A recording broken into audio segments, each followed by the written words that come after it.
Hi and welcome to the Studio Marco Primeau. Today we're going to check 7 different ways to record an acoustic guitar. Let's dive in.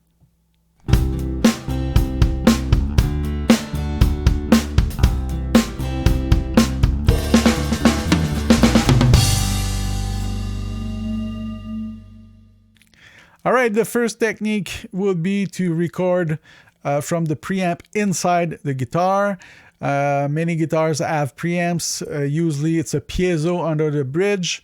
Some high-end guitar would have some mics inside the guitar itself. Let's listen to how it sounds right now.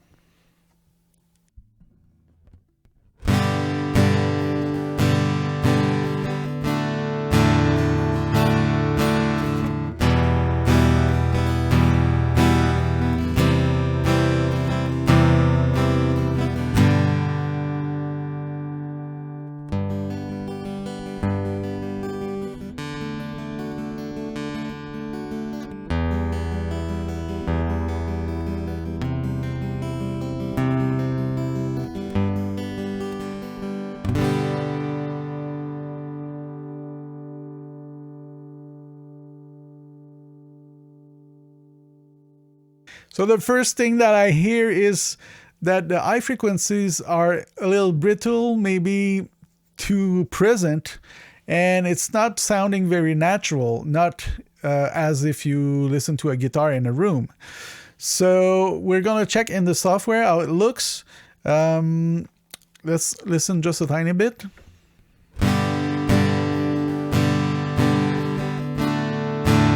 And let's put up an EQ and listen to it again.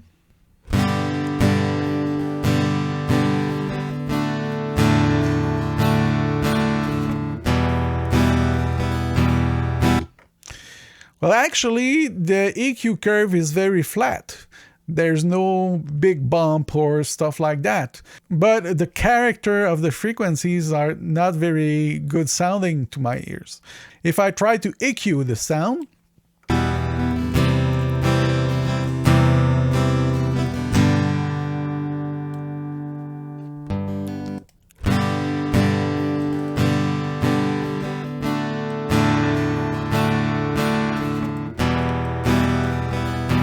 that could be something like this, but even then, it's not the sound that I'm looking for. So we're going to switch to the second way to record a guitar. So the second way to record a guitar would be to use one mic placed just under the neck. I'm going to point in the test where the sound is captured, so it can help you understand how to position your microphone. This way of doing it is very good because it will capture more low end. If your acoustic guitar is a bit thin, try this. It will help you a lot. So let's listen.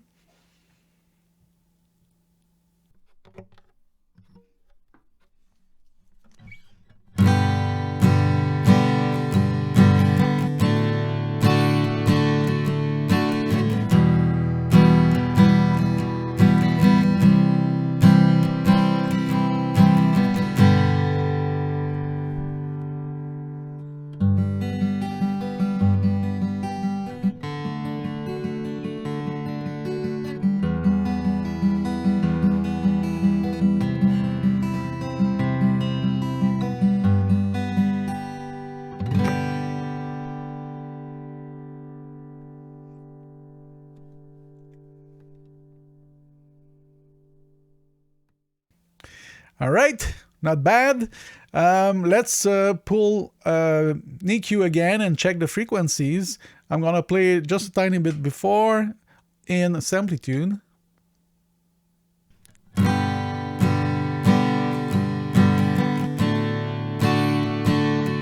Okay, and an EQ, we're going to reset it.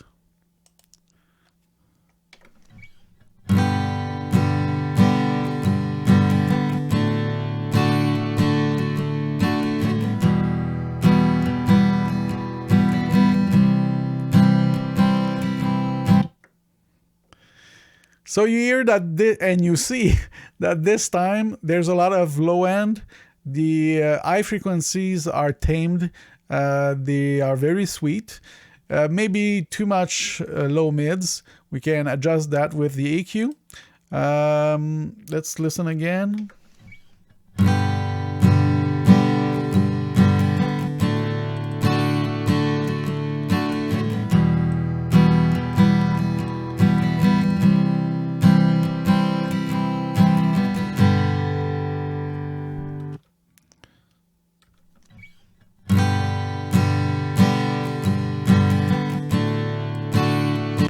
So you heard, even if I boost the high frequencies, they still sound better than with the DI.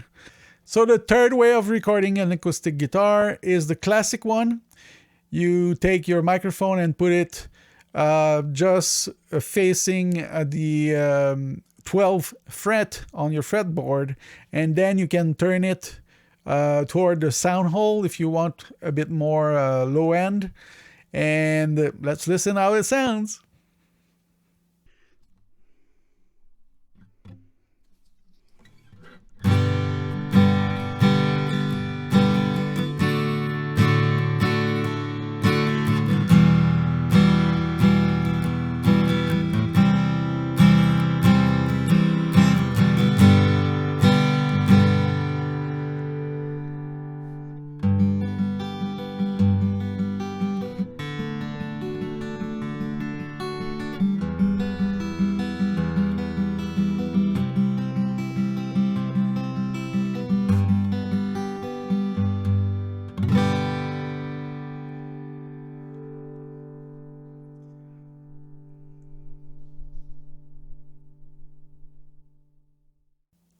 Again, let's listen to it in samplitude.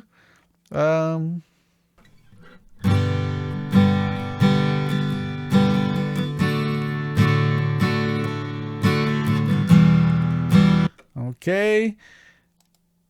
And what it looks on the EQ.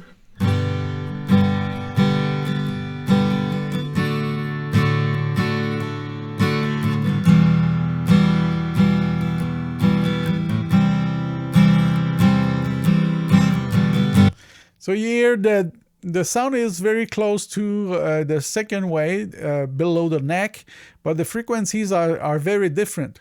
So you can compare both position and decide which one sounds the best with your instrument or with your song, of course, because each song will ask for a different sound depending on the mix with the other instrument in your song. So the fourth technique is our first stereo technique. This means that you need two microphones. They could be identical or they could be different.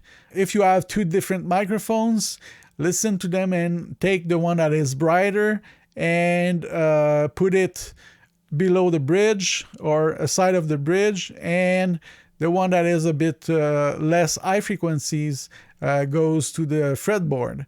That's what I did. I did use the Warm Audio WA47GR that has a very slow curve of high frequencies. And then I did use the S87, which is a mic parts kit that I built, which is more flat and have a bit more high frequencies. And I used both, taking advantage of their EQ curve. So let's listen.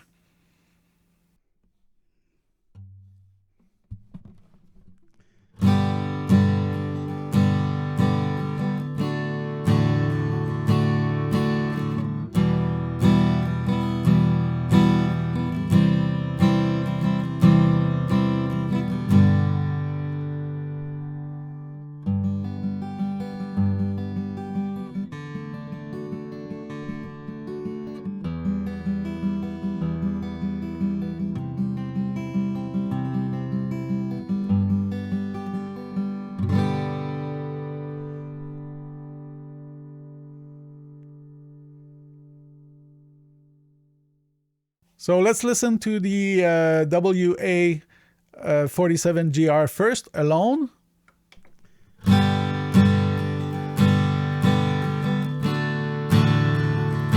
And then we're going to listen to the S87 alone.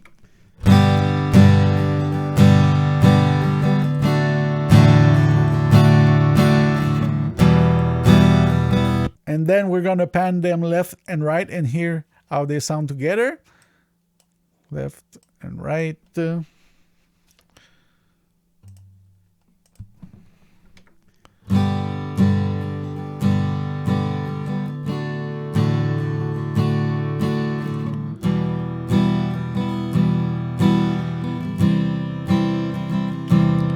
Okay. And the EQ.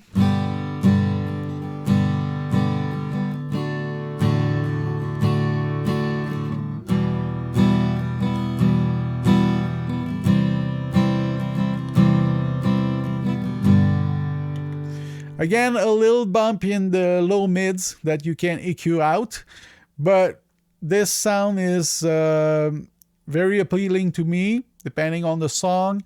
And you have a stereo spread that is not so far, but it gives you a bit of space for a vocal in the middle. So that's a good choice.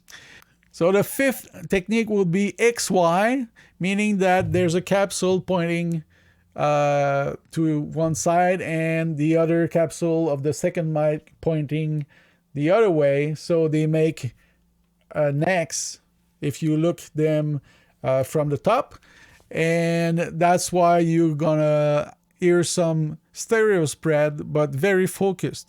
So let's listen.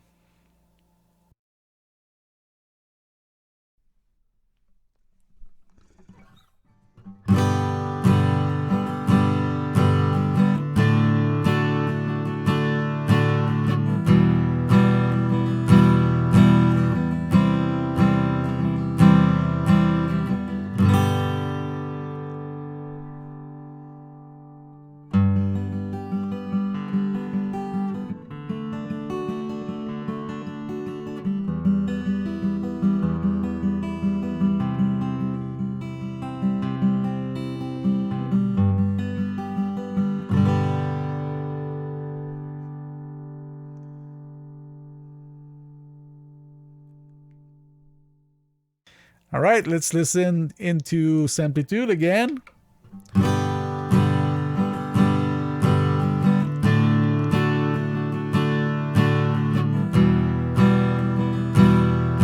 Not bad. EQ.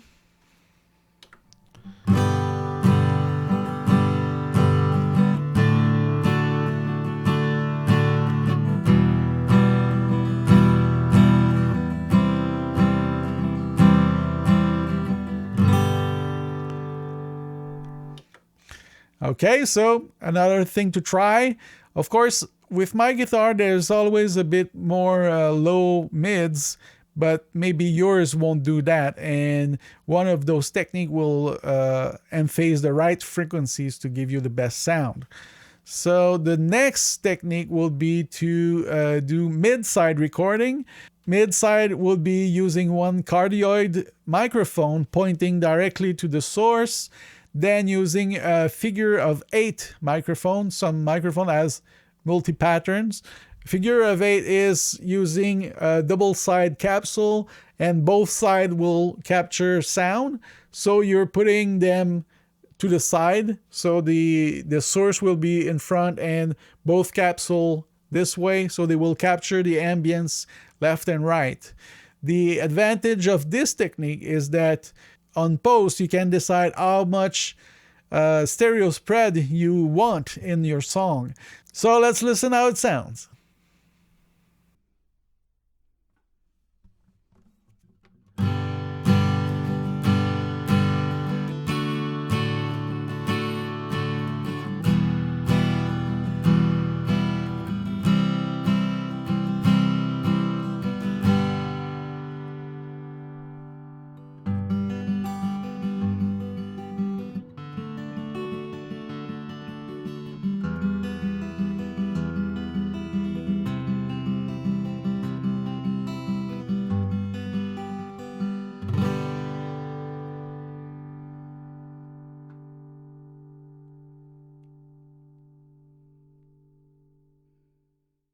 All right, once you recorded both of your microphone, one in cardioid and the other one the figure of 8, there's some work to do.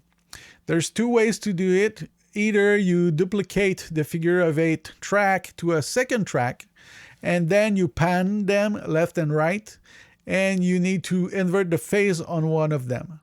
So that's the easiest way. What I did went further. What I did is taking the signal of my figure of 8 microphone and send it to an auxiliary bus, and then this auxiliary bus became one of my sides, and I inverted the phase on this auxiliary bus instead of duplicating the track. Let me show you what I did. So what I'm doing here is I take the 47 GR in figure of 8. The signal goes to an auxiliary send to an auxiliary bus here, and this one I panned it and inverted the phase. What I did also is make sure that it's pre-fader so I can play with the volume separately. And here it sounds.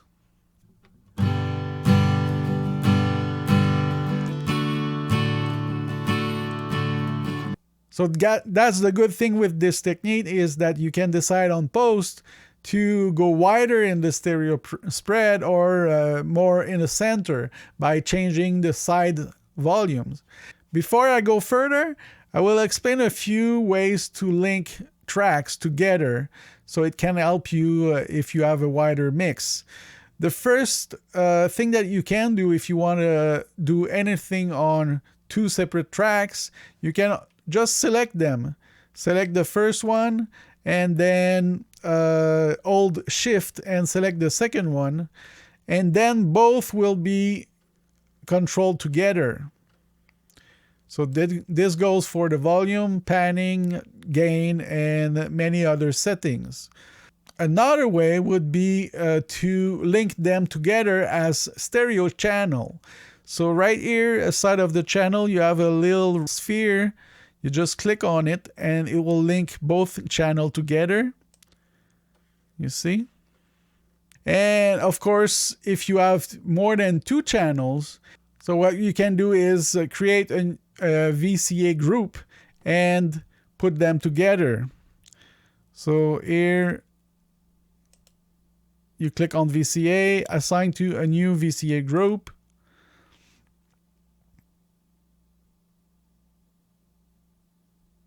And you can, of course, assign the other tracks to the same group. VCA1, VCA1, VCA1.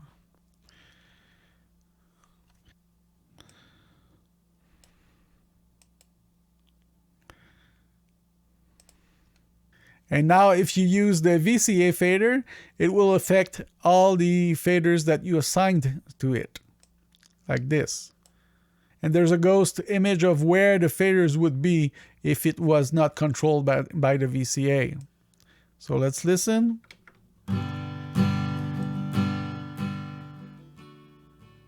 So the last technique would be to use, again, only two mics, one in front of the guitar and one over the shoulder. This is not a technique that we see often, but it may give you some great results. Let's listen.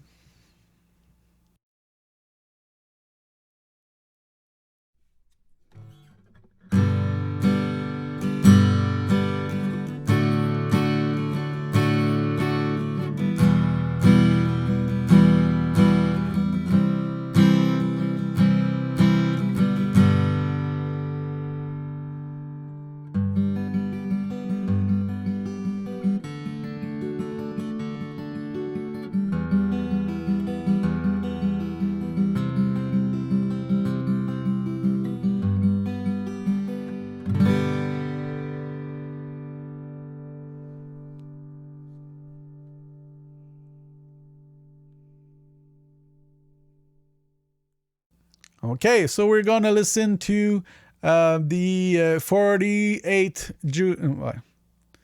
Okay, so we're gonna listen to the first microphone in front of the guitar alone.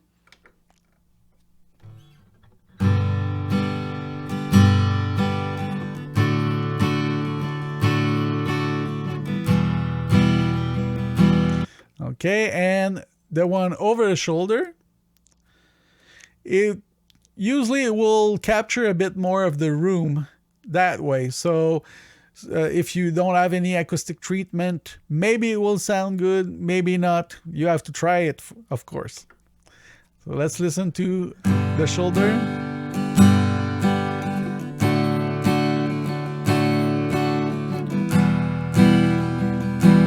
Okay, and both together.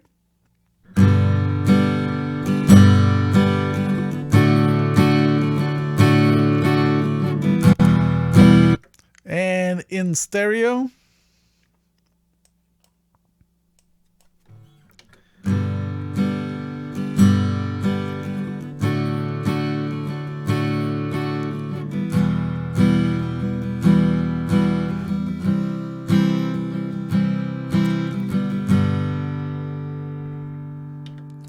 So now let's listen to a tiny bit of each techniques to make some comparison.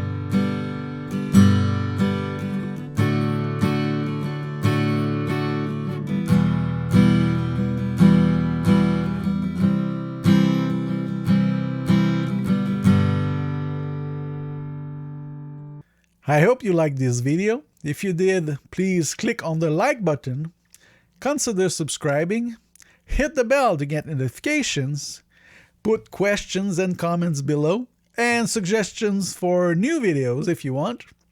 And of course, share my videos, it's always a great help.